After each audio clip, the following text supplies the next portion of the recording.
주간도 평안하셨습니까? 예, 요즘 코로나19로 다들 힘든 시기를 지금 보내고 있습니다. 코로나19는 모든 것을 바꿔놓고 있습니다. 모든 것을 멈춰 버리고 있습니다. 하나님은 여러 가지 징조로 그동안 인간을 깨웠지만 듣지 않았죠. 각종 재해, 끝없는 전쟁, 멈추지 않는 탐욕 등이 만연했습니다. 코로나19는 이 모든 것을 그 길에서 멈추게 했습니다. 그리고 인간들의 길을 열어주셨습니다. 인생에서 진정이 중요한 것이 무엇인지 생각하고 깨닫는 시간이 주어졌습니다. 전염병은 어느 날 우연히 생겨났다가 사라지는 그런 것이 아닙니다. 우리는 이런 전염병을 통해 말씀하시는 하나님의 세미한 음성을 들을 줄 알아야 합니다. 이 시간 주님이 처음 우리를 부르신 그 음성을 되새기면서 거기서부터 어떻게 다시 시작해야 할지 함께 상고해 보겠습니다. 마가복음 1장 16절에서 20절 말씀을 통해 너는 나를 따르라 하는 주제로 은혜를 나누겠습니다. 마가복음 1장 16절부터입니다.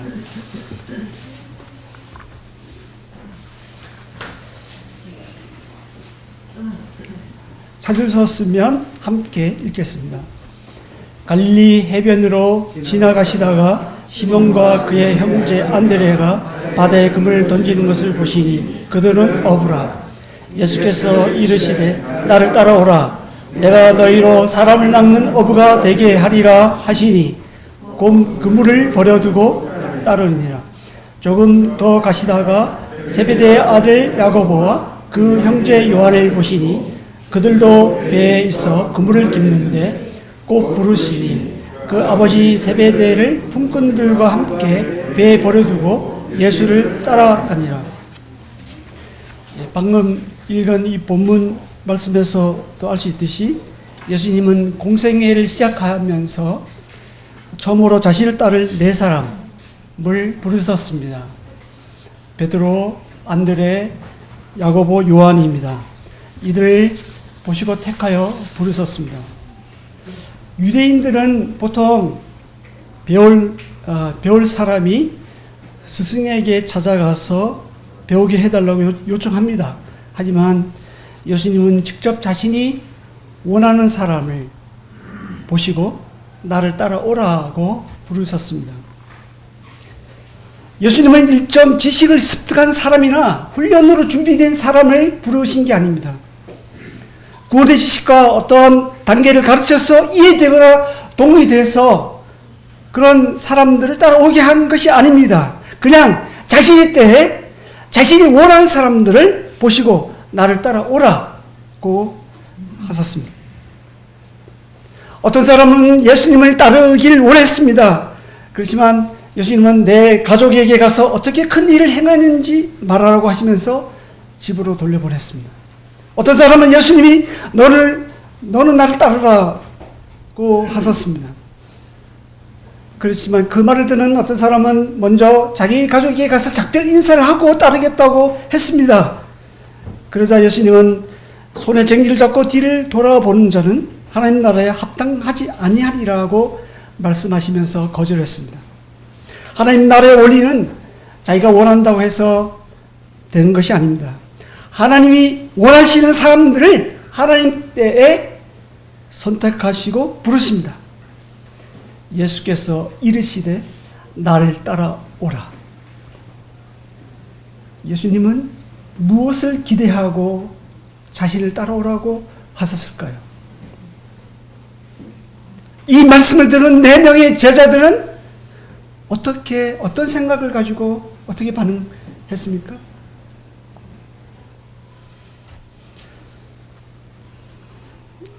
방금 전에 읽은 본 말씀에 보면 그들은 그물을 버려두고 예수님을 따랐습니다. 그들은 품꾼들과 함께 배를 버려두고 예수님을 따랐습니다.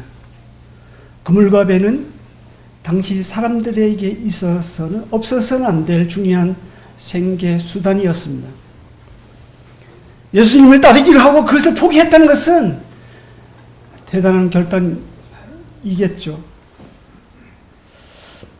예수님은 이와 같이 너희 중에 누구든지 자기의 모든 소유를 버리지 아니하면 능히 내 제자가 되지 못하리라고 누가복음 14장 33절에서 말씀하셨습니다. Follow me, 나를 따라오라. 이 말씀에 의미하는 바가 무엇일까요?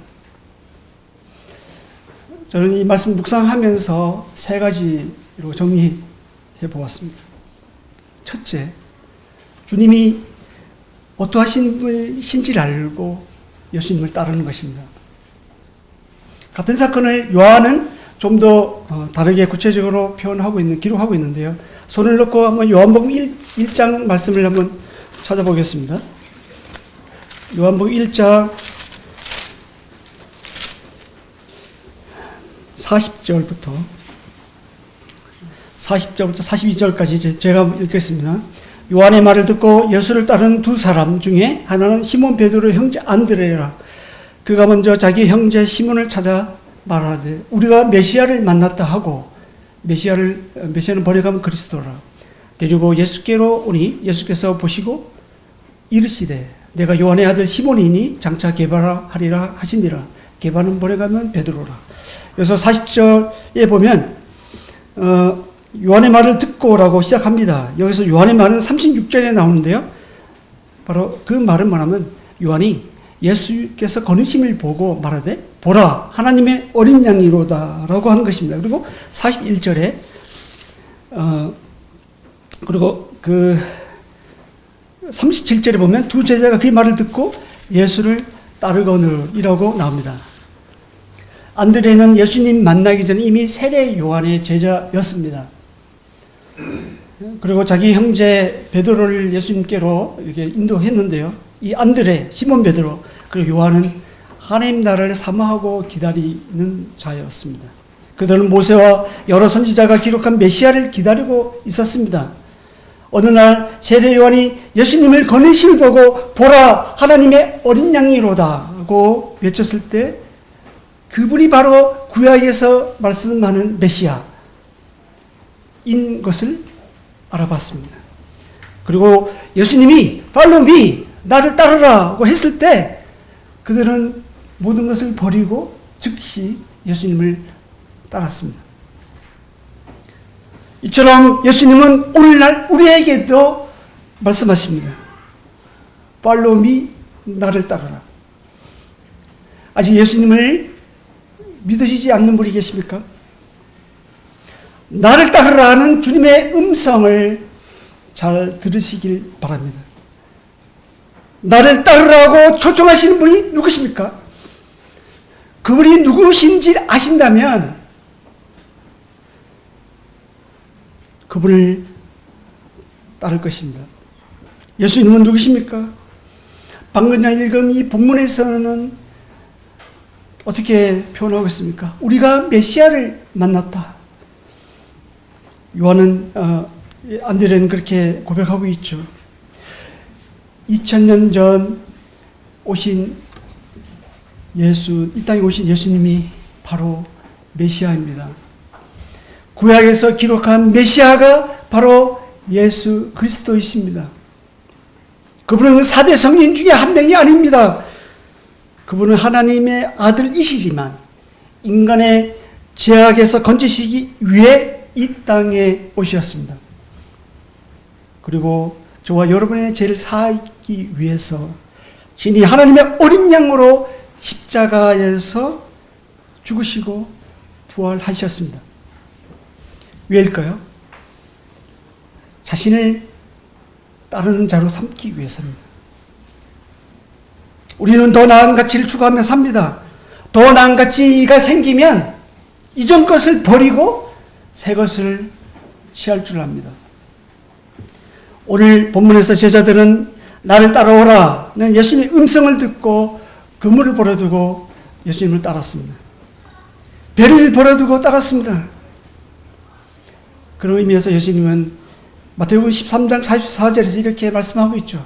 천국은 마치 밭에 감추인 보화와 같으니 사람이 이를 발견한 후 숨겨두고 기뻐하며 돌아가서 자기의 소유를 다 팔아 그 밭을 사느니라고 하셨습니다.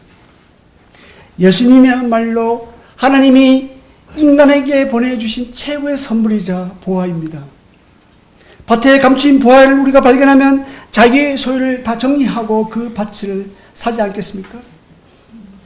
예수님은 이처럼 사람들이 외면하고 버림바 되셨지만 구원 얻는 우리들에게는 하나님의 능력이요 지혜입니다. 예수님이 구원자요, 예수님이 구세주입니다. 그분이 바로 하나님의 아들이시요 창조주이십니다. 예수님이 바로 저와 여러분을 만드신 분이십니다.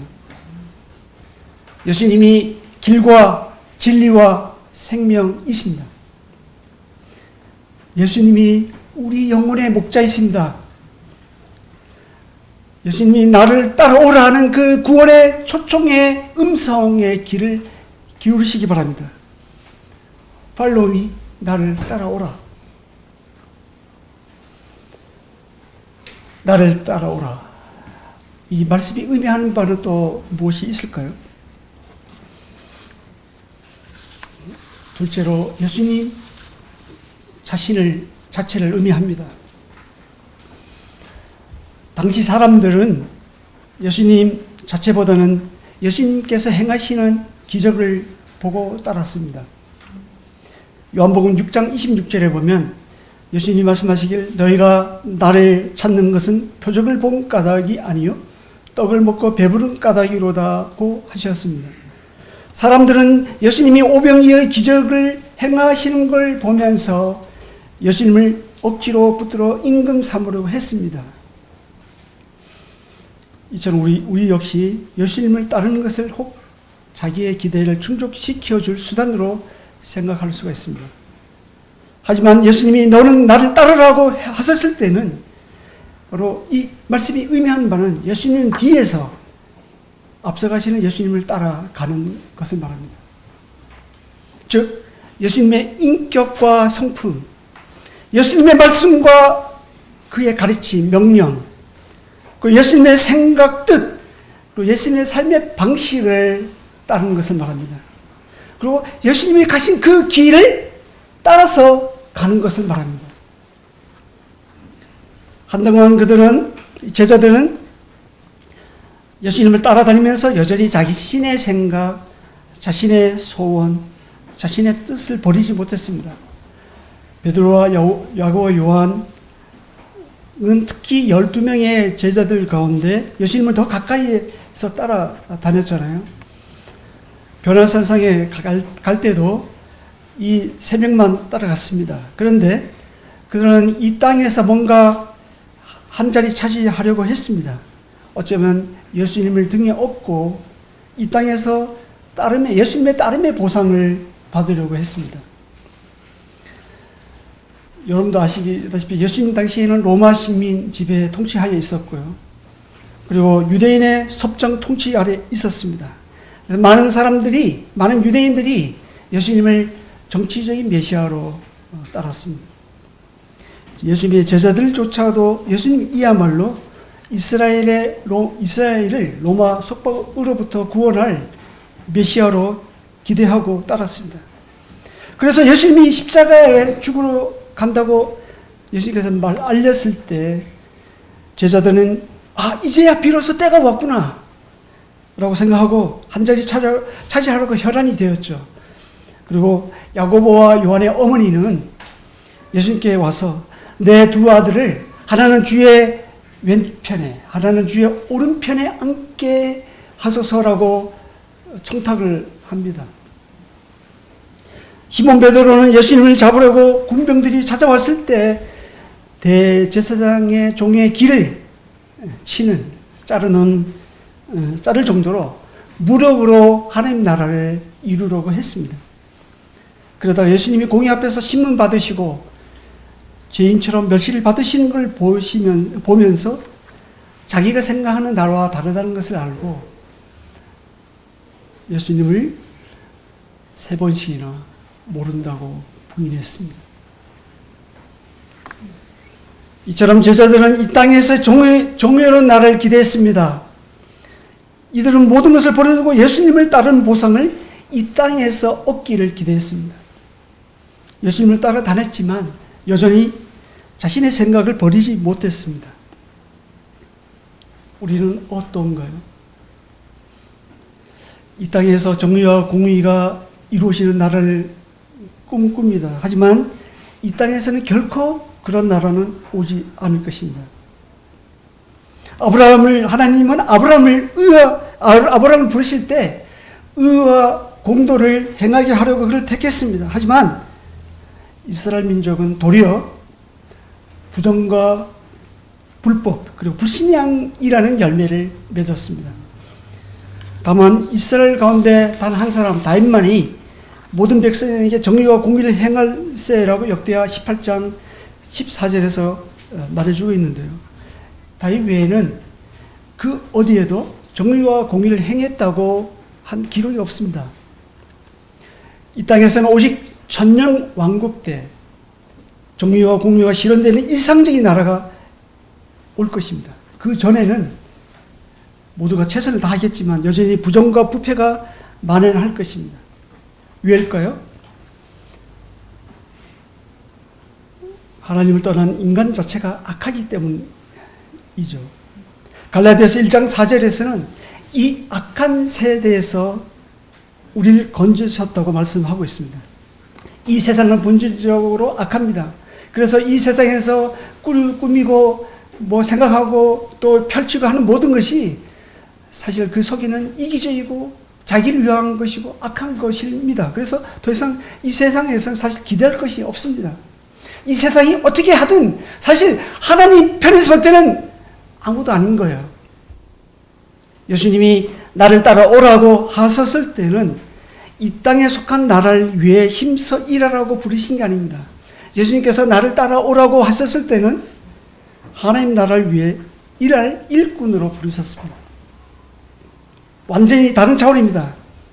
이를 위해 예수님이 오셨습니다. 이를 위해 예수님이 죽으셨고 부활하셨습니다. 그리고 제자들에게 이제 가서 모든 족속에게 모든 민족에게 민족을 제자를 삼으라고 명령하셨습니다. 예수님을 따르는 우리가 이 땅에서 추구하고 실천해야 될 사명은 예수님을 따를 또 다른 제자를 세우는 일입니다. 그런 의미에서 우리가 아까 본 본문에서 마가복음 1장 17절에서 이렇게 말씀해 주고 있죠. 예수께서 이르시되 나를 따라오라 내가 너희로 사람을 낚는 어부가 되게 하리라. 그리고 누가복음 5장 17절에서는 어떻게 표현하고 있냐면 사람을 취하리라고 나와 있습니다. 예수님은 나를 따르라 하시면서 한 가지 사명을 주셨습니다. 그것은 사람 낚는 어부입니다. 이것이 우리가 이 땅에 남아있는 이유이고 교회가 세상의 빛으로 존재하는 이유입니다. 제자는 주님을 따르는 자들입니다. 제자는 주님이 가신 그 길을 갑니다. 그런데 그 길은 순탄하지 않습니다. 생명으로 인도하는 문은 좁고 그 길은 협착합니다.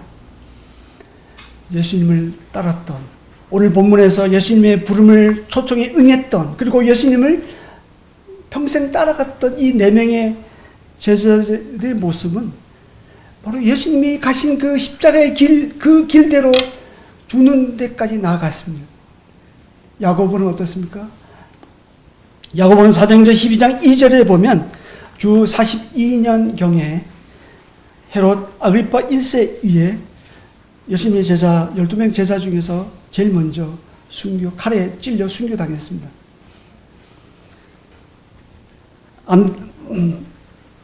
그리고 안드레는 아가야에서 62년경 야고보가 순교당한 후 한 20년 지난 62년경에 X자형, 이 X자형 십자가에 달려 순교했습니다. 했다고 전해지고 있습니다.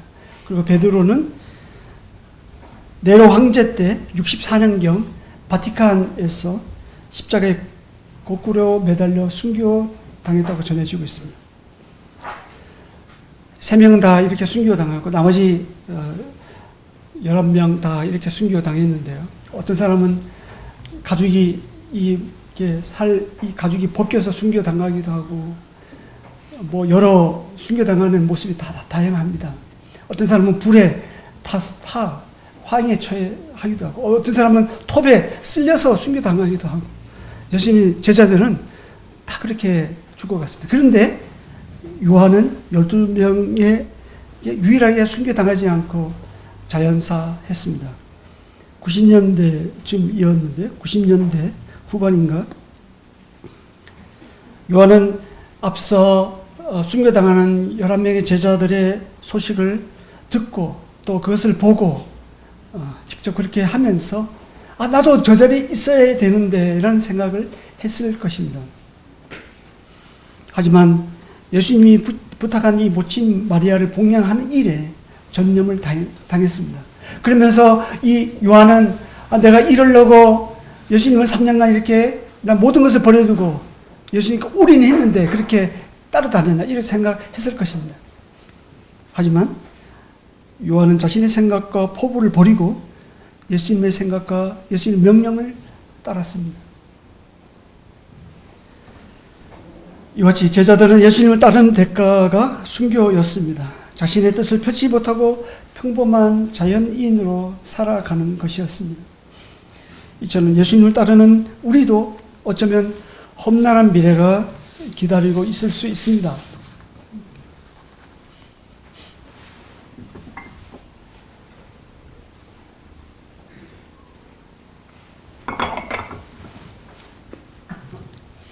국회에서는 2007년부터 몇 차례 차별금지법을 통과하려고 하다가 반대 부딪혀 법안이 통과되지 못했습니다. 그런데 앞으로 계속적으로 이 차별금지법 법안은 통과하기에 시도를 할 것입니다. 차별금지법이 문제되는 것은요, 그 안에 1%, 2% 되는 성소수자, 동성애, 트랜스젠더 같은 이런 성소수자들을 보호하는 독소 조항이 들어있기 때문입니다. 만약 이것을 걸러내지 않고 통과된다면 이 자리에서 제가 동성애는 죄다 이렇게 있는 말씀 그대로 읽어도 법의 심판을 받게 되고 감옥에 들어가게 될 것입니다.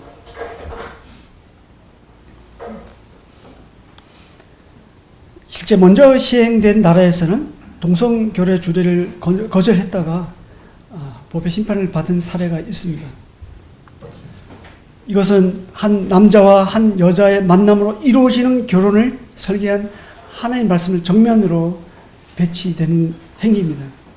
우리는 위에 있는 권세자들을 복종해야 합니다.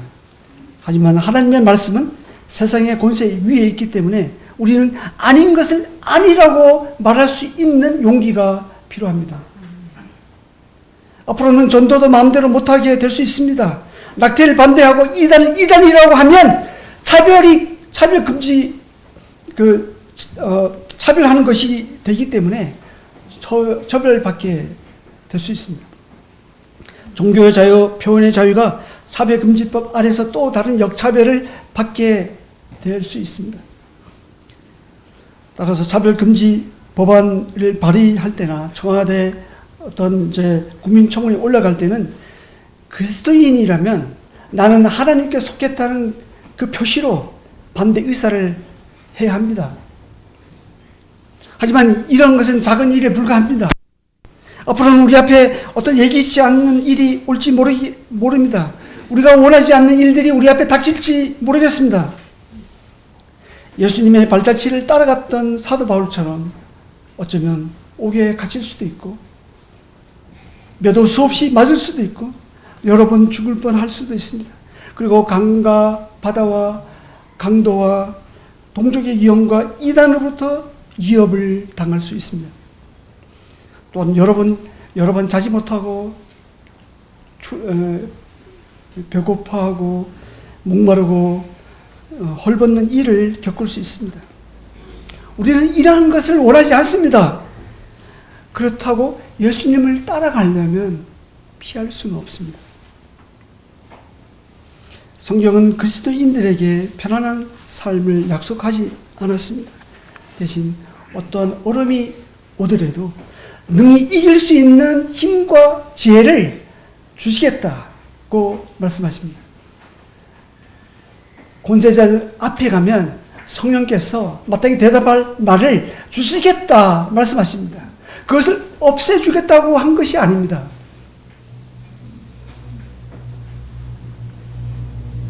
예수님은 세상에서는 너희가 환난을 당하나 담대하라 내가 세상을 이겼노라고 말씀하셨습니다. 중요한 것은 우리가 어떤 형편에서도 내게 능력 주신 자 안에서 내가 모든 것을 할 수 있는 자로 사는 것입니다.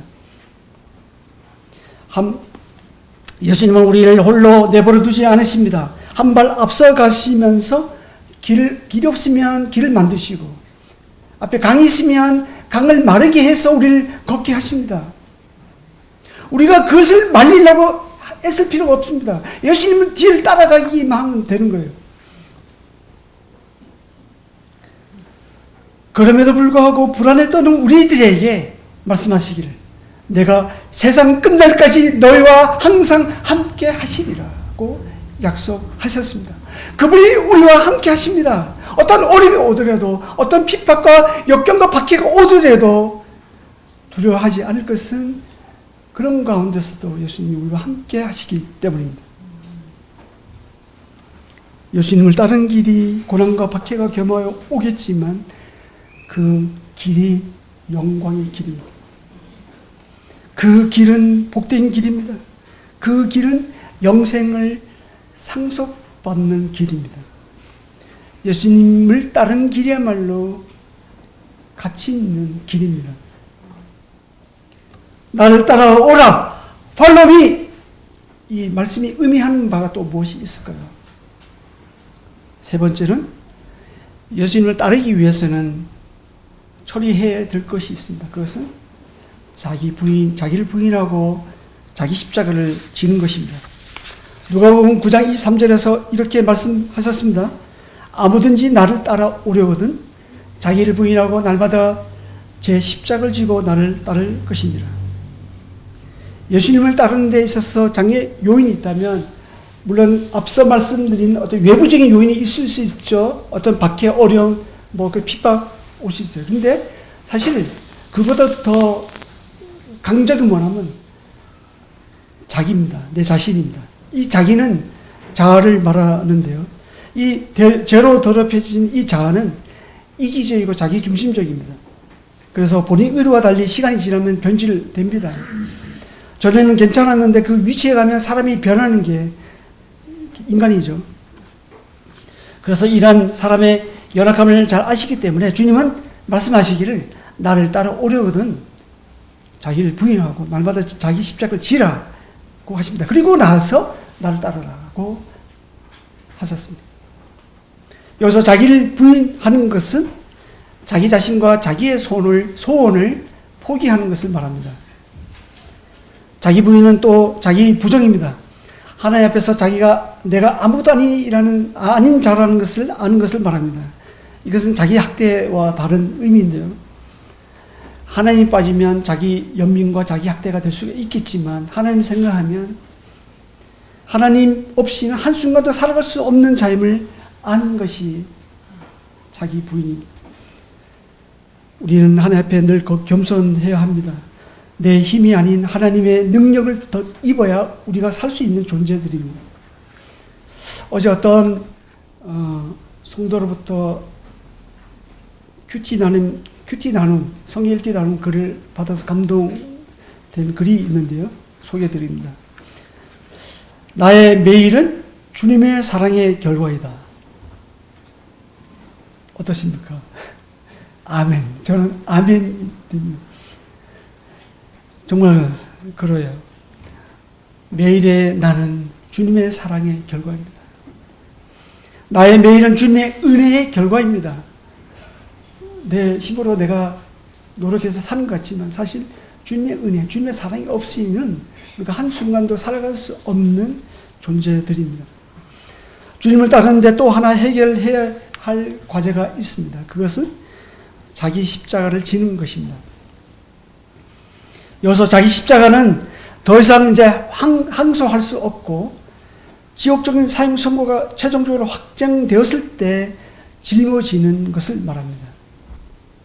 이제 더 이상 상고할 수 없는 사형 선고가 확정된 사람이 이제 죽기 위해 죽으려고 지고 가는 십자가가 자기 십자가입니다.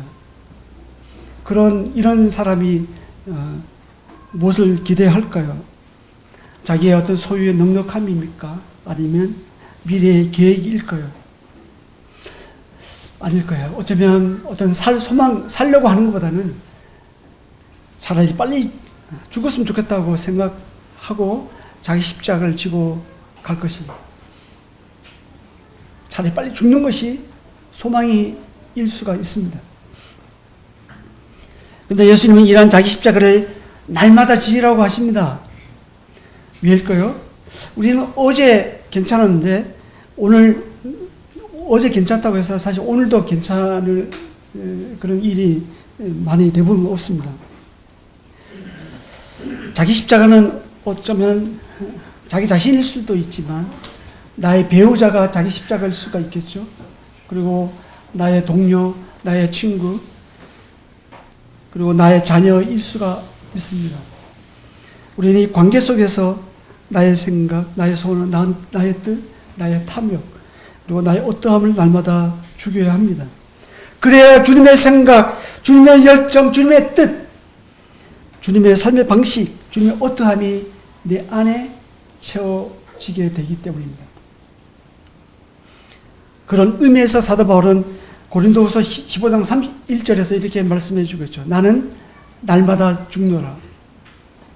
왜요? 날마다 부활의 권능을 더 입기 위해서이죠. 우리는 날마다 죽지 않으면 안 될 죄인입니다. 이 죄인이 자기 십자가를 지고 죽어야 하나님이 그 죽은 자 가운데서 부활하게 하십니다.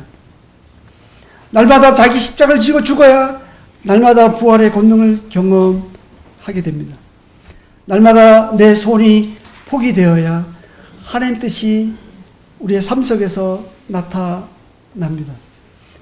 날마다 나의 탐욕과 욕심이 접어져야 성령의 소욕이 나를 통해 그리스도의 사람으로 살게 합니다. 성화는 주님을 따르는 과정입니다. 주님 가신 그 길을 따를 때 세상과 구별하게 하는 삶을 살 수 있도록 성령이 돕습니다.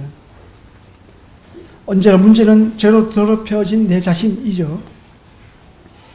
예수님이 제자들에게, 자신을 따르는 제자들에게 기대하는 것이 있다면 자기 십자가를 지는 죽음을 각오하고 스스로를 완전히 벗어나는 자유로움입니다. 그래야 주님의 멍에를 메고 주님을 따를 수 있기 때문입니다. 다시 본문을 한번 다시 보실까요? 마가복음 1장 16절에서 20절. 갈릴리 해변으로 지나가시다가 시몬과 그 형제 안드레가 바다에 그물 던지는 것을 보시니 그는 어부라. 예수께서 이르시되 나를 따라오라.